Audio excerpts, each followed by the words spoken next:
清蒸金槍魚怕腥咧，可以試下五指毛肚香煎金槍魚。呢個做法外酥里嫩，好食得嚟又唔上火。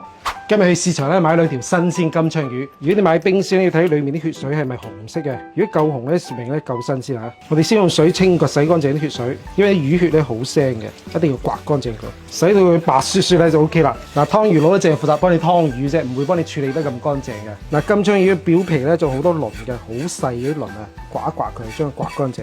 如果唔係咧，會食到一嘴都鱗嘅。啲魚鰭咧好容易吉到嘴嘅，我哋要剪走佢。魚尾都執佢。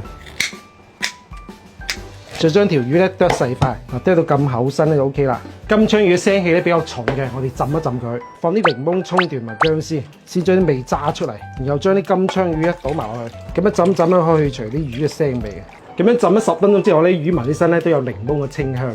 煎焗魚想揀容易入味咧，我推薦呢款五指毛肚鹽焗粉，用起身咧超級方便，1斤食材咧放一包就 OK 噶啦，鹽都唔使放，去腥又真香。再淋一圈花生油，再將佢撈均勻，醃佢。撈嘅時候已經聞到淡淡嘅五指毛肚香味，醃佢10分鐘已經好香啊，一啲腥味都冇啊！依家咧就可以煎啦，開個中火，放少少油。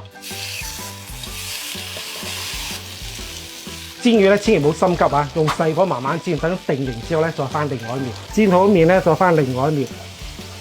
嗱，煎到佢金金黃黃咧就 OK 啦。咁樣整出嚟五指毛肚香煎金槍魚咧真係香到痹啊，一啲都唔腥，肉質嫩滑又多汁水，而且金槍魚淨係得條主骨嘅，小朋友都好中意食。真係好正，仲可以食到五指毛肚嘅清香，超正，好食得嚟唔上火啊！